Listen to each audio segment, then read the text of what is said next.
You fit the description of a gas thief. Turn around, sir. I paid for my gas. You're making a mistake, officer. I said turn around. Don't make this harder than it needs to be. I'm a Navy SEAL. You don't want to I don't care if you're the damn president. You're being detained. The gas pump hummed in the thick August heat as Darnell Creed swiped his card at pump number 4.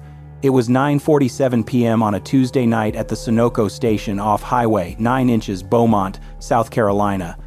The kind of humid southern evening where the air sits heavy on your skin and fluorescent lights attract clouds of insects swirling in pale circles against the dark sky. Darnell was driving his matte black Dodge Charger, paid in full, registered in his name, earned with money from a career most people couldn't survive a single day of. He was wearing gym shorts and a faded gray t-shirt.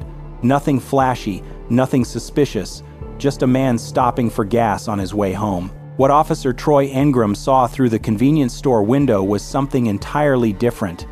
Engram, 41 years old and still in full uniform after a 12-hour shift with the Beaumont County Sheriff's Department, stood at the coffee station pouring his third cup into a styrofoam cup. He looked through the plate glass and saw a muscular black man leaning against a car that cost more than Engram made in a year. In his mind, the math didn't add up. The car was too nice. The man was too calm.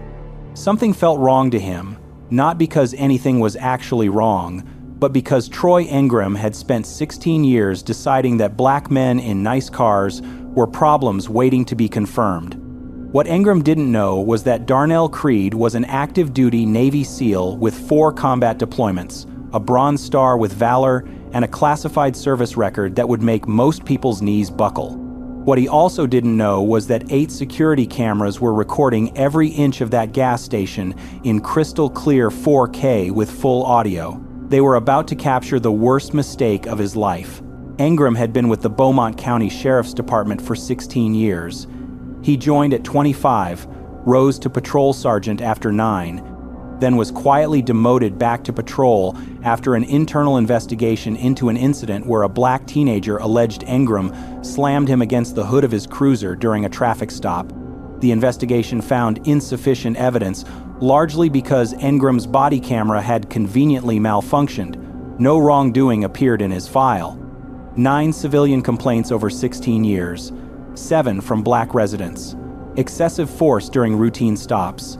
Racial slurs muttered quietly enough to deny later, illegal searches without probable cause, fabricated charges against people who questioned his authority. Every single complaint reviewed and dismissed by an internal affairs division run by Sergeant Dale Fenton, Engram's former patrol partner and the best man at his wedding. Complaints came in, sat for the mandatory review period, received a form letter, conclusion of unsubstantiated, and disappeared into a filing cabinet no one ever opened. He was named in 2 prior civil lawsuits, both filed by black men alleging unlawful detention and excessive force. Both settled quietly with sealed records and no admission of wrongdoing. Engram never paid a dollar, never missed a shift. He coached his son's Little League team. He taught Sunday school. And he terrorized black residents with impunity because the system had told him over and over that he could.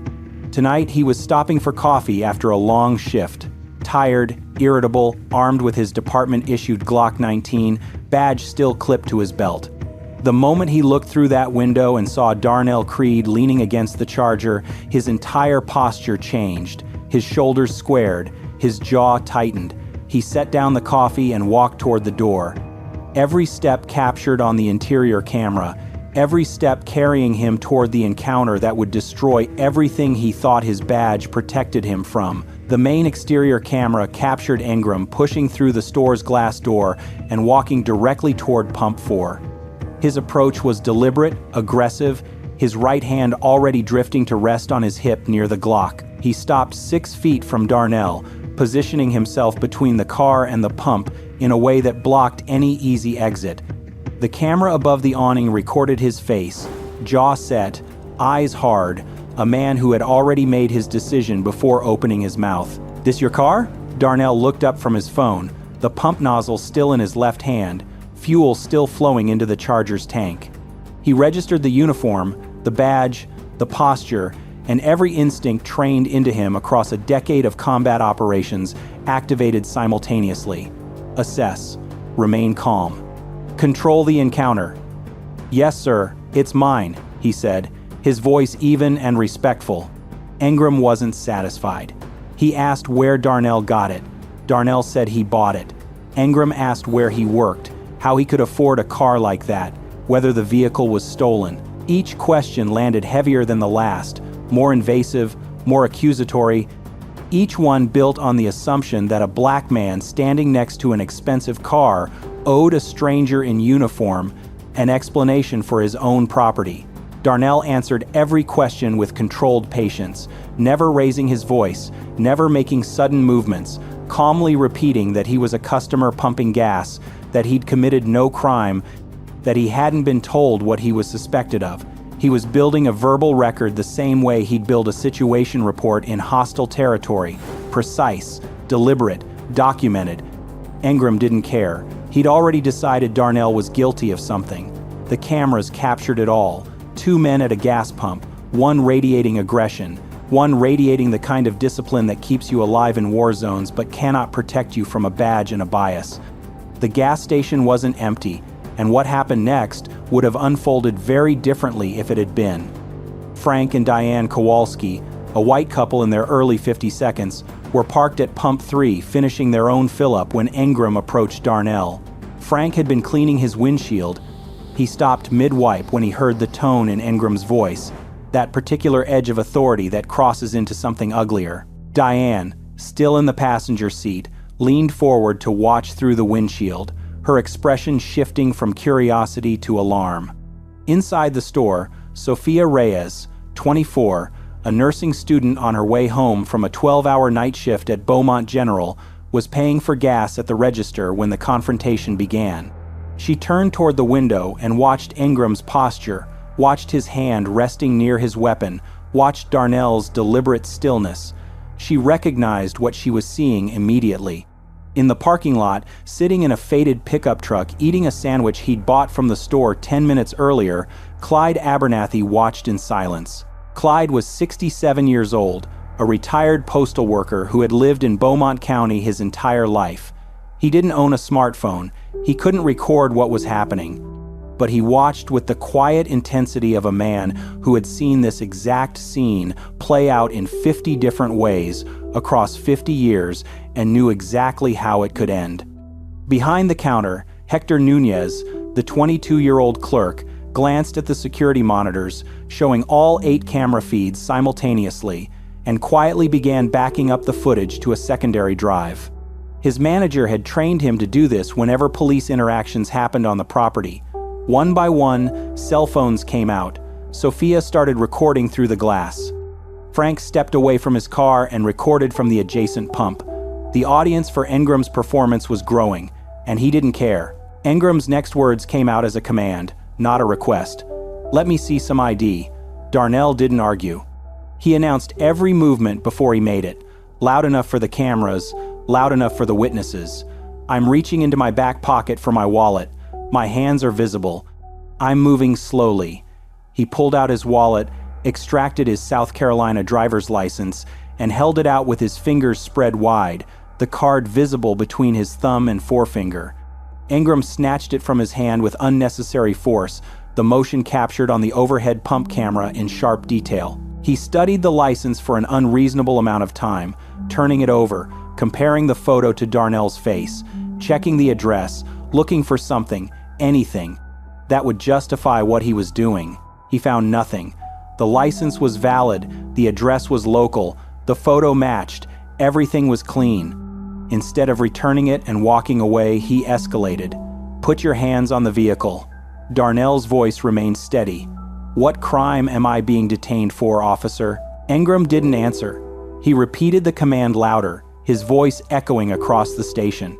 Darnell complied, placing both palms flat on the Charger's roof, but stated clearly, "I do not consent to any search. I have not been informed of any crime." The search was violent. Engram slammed Darnell's face against the roof of the Charger, grinding his cheek into metal that had been baking in August heat all day. He kicked Darnell's feet apart so wide he nearly lost balance. He emptied his pockets, wallet, phone, car keys, a protein bar, throwing each item onto the concrete. He popped the trunk without consent or warrant, rifled through a gym bag containing workout clothes and military-grade boots. Found nothing. No drugs, no weapons, no contraband. Just the belongings of a man who serves his country. The overhead camera captured every second. The awning camera caught Darnell's face. Eyes closed, jaw clenched, a man using every ounce of discipline not to react. Should police officers be allowed to search someone without probable cause simply because of the car they drive? Comment below. Engram stepped back from the trunk and slammed it shut. He had nothing. No contraband, no weapons, no stolen property, no evidence of any crime whatsoever. His justification for the stop was evaporating in real time, and the frustration was written across his face, captured in perfect detail by the awning camera positioned just 8 feet above him. Every officer who has ever conducted a baseless stop knows this moment. The moment where the smart move is to hand back the ID, mutter something about routine checks, and walk away before the situation gets worse. Engram didn't make the smart move. He leaned in close to Darnell, who was still pressed against the Charger with his palms flat on the roof. The awning camera's microphone captured what came next with devastating clarity. Engram told Darnell that people like you don't belong in this neighborhood after dark, that he knew Darnell was up to something, that next time he wouldn't be so polite about it. The words hung in the humid air, recorded from multiple angles, impossible to deny, impossible to reinterpret. Darnell's response was quiet, controlled, and it changed everything. I've served 4 combat tours, protecting this country. I have a Bronze Star. I've bled for people who look like you and people who look like me, and you're telling me I don't belong at a gas station. Engram froze. For 2 full seconds, captured in perfect clarity on the awning camera, his face registered something between shock and rage. He didn't expect credentials. He didn't expect calm, articulate resistance from a man he'd already categorized as a threat. He didn't expect a warrior. Then the shock hardened into something worse, and he made the decision that would end his career, his freedom, and his life as he knew it. What happened next took less than 4 seconds. The cameras captured every frame. Engram grabbed Darnell by the back of the neck with both hands and ripped him away from the car. Darnell's palms left the roof of the Charger, and before he could even process what was happening, Engram drove him face first into the concrete. The impact was audible on 4 different audio feeds. A sickening crack that echoed across the station and made Sophia Reyes flinch behind her phone screen. Darnell's forehead split open on the pavement, blood pooling immediately, bright red under the fluorescent lights, spreading across the gray concrete in a shape the overhead camera recorded with horrible clarity. Engram dropped a knee into Darnell's back, pinning him down with his full weight, shouting commands that contradicted each other. "Don't move," followed immediately by, "Put your hands behind your back."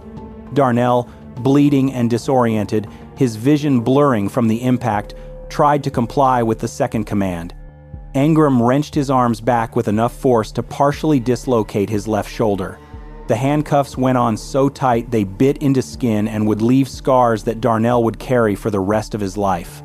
Frank Kowalski was screaming from 10 feet away. "You're going to kill him! Stop! Somebody help him!" Diane was on the phone with 911, sobbing, reporting that a police officer was assaulting someone at the Sunoco on Highway 9. Sophia had moved outside, still recording, her hands shaking so badly the footage vibrated, but every frame was usable.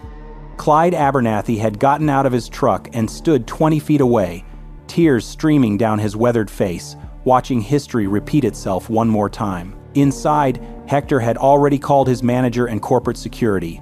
The 8 cameras never blinked. They recorded everything. They didn't look away. They couldn't. Backup arrived 11 minutes later.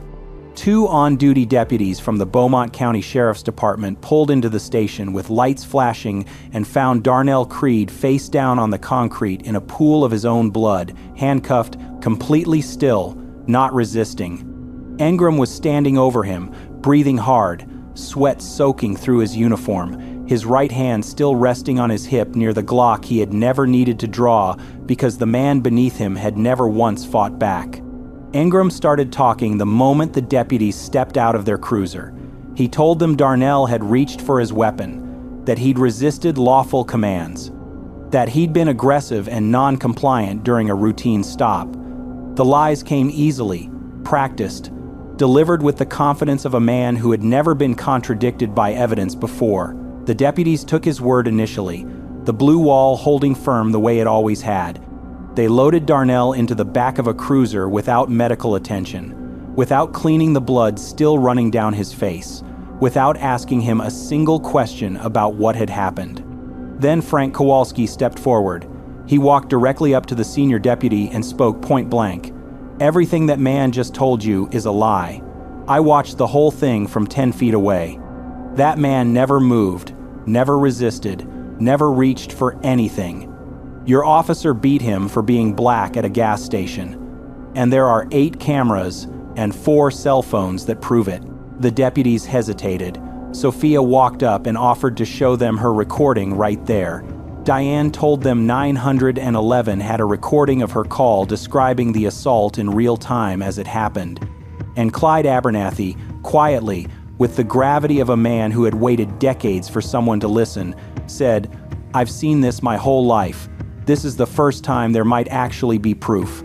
The senior deputy looked at the blood on the concrete, at the phones still recording, at the cameras mounted on every corner of the station. He reached for his radio. Something had shifted. Hector's manager arrived within the hour. He didn't hand the footage to the sheriff's department. He handed it directly to investigators from the South Carolina Law Enforcement Division, SLED, called in after the 911 recordings and witness pressure made it impossible for Beaumont County to handle the case internally. The footage was catastrophic for Ingram. 8 angles, 4K resolution, full audio. Every single camera told the same story. A man pumping gas, approached without cause, interrogated without justification, searched without consent, brutalized without provocation.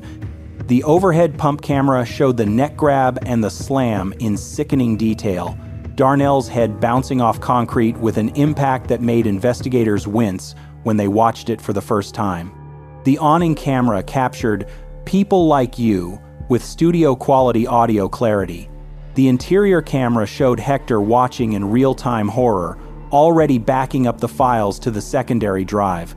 There was no ambiguity, no room for alternative interpretation, no angle that told a different story.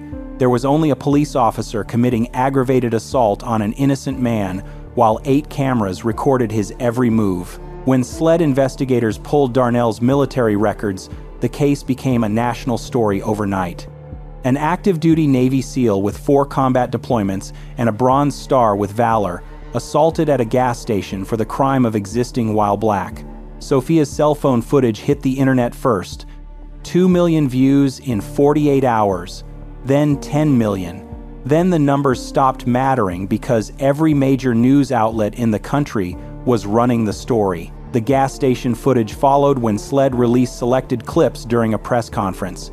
The image of Darnell's blood on that concrete, bright red under fluorescent lights became the photograph that defined the case. And somewhere in Beaumont County, Troy Ingram watched his life unravel on every screen in America.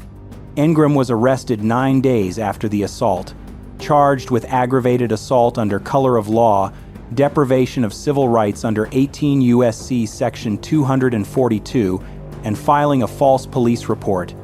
His bond was set at $250,000. He posted it with his house. SLED's investigation expanded rapidly. They subpoenaed every complaint ever filed against Ingram, unsealed the 2 prior lawsuit settlements, and interviewed 31 prior victims who came forward once they learned there was finally video evidence that someone might actually listen. The pattern was staggering. 16 years of targeting black motorists, fabricating probable cause, conducting illegal searches, and using force against anyone who questioned his authority. The federal trial lasted 4 weeks. Prosecutors played the gas station footage on the first day and the last day. In between, they called 14 prior victims to the stand, each telling a version of the same story. Stopped for nothing, searched for nothing, brutalized for nothing, believed by no one, until now. Darnell testified for 6 hours across 2 days. He never raised his voice. He described the assault with military precision, timestamps, positions, force vectors, exactly how a SEAL debriefs an engagement. He described the moment his face hit concrete and he made the conscious decision not to fight back, knowing that if he used his training to defend himself, he'd either be shot or charged with assaulting an officer. "I've been trained to neutralize threats in under 3 seconds," he told the jury, his voice steady, his eyes fixed on them. That night, the threat was wearing a badge, and I knew that if I protected myself the way I've been trained, I'd be dead or in prison. So I let him break me open on that concrete, and the cameras saw what happened. The jury deliberated for 11 hours. The verdict came back on a Thursday morning, guilty on all counts. You could hear the gasp from the hallway. The sentencing hearing lasted 1 day. The judge called Engram's conduct a disgrace to the badge and a stain on every officer who serves honorably. 7 years in federal prison, one of the longest sentences for a single victim police assault case in South Carolina history. His law enforcement certification was permanently revoked. Troy Engram would never carry a badge again. The civil lawsuit proceeded separately. Darnell's attorney, a relentless civil rights litigator named Monique Desmond, who had built her career dismantling departments that protected violent officers, sued Engram personally, the Beaumont County Sheriff's Department, and the county itself. The claims were devastating: civil rights violations, failure to supervise, deliberate indifference to a documented pattern of misconduct, negligent retention of a known dangerous officer. The county fought it for 5 months, then settled abruptly when their own attorneys told them the footage made a trial unwinnable. The settlement was $4.7 million. $2.1 million in compensatory damages for Darnell's injuries: a fractured orbital bone, a partially dislocated shoulder, nerve damage in both wrists from handcuffs applied with punitive force, and PTSD that a man who survived 4 combat deployments never had until a cop slammed him into concrete at a gas station. $2.6 million in punitive damages, calculated specifically to punish the county for 16 years of looking the other way while Troy Engram destroyed lives. The settlement mandated sweeping reforms: an independent civilian oversight board with subpoena power, mandatory bias training with annual certification, body camera requirements for all interactions including off-duty officers in uniform, quarterly public reporting of use-of-force demographics, and a zero-tolerance policy for complaints involving racial language or profiling. Beaumont County would never operate the same way again. The cost of protecting Troy Engram had finally come due. Darnell used $1.5 million of his settlement to establish the Creed Foundation, a legal defense fund providing free representation to victims of police misconduct who couldn't afford attorneys. He partnered with law schools across South Carolina to create a clinic where students handled civil rights cases under faculty supervision. He spoke at the Naval Academy, at police academies, at community centers in neighborhoods where people had stopped believing the system could ever work for them. He spoke not with anger but with the quiet authority of a man who had seen violence from every angle and understood that accountability is the only thing that separates justice from tyranny. The gas station footage became required viewing at SLED's training academy. Hector Nunez, the clerk who backed up the footage to a secondary drive because his manager had trained him to protect the evidence, received a Community Service Award from the NAACP. Frank and Diane Kowalski testified at the state legislature in support of a bill mandating independent investigation of all police use-of-force incidents. Sophia Reyes finished nursing school and volunteered at a free clinic Darnell helped fund.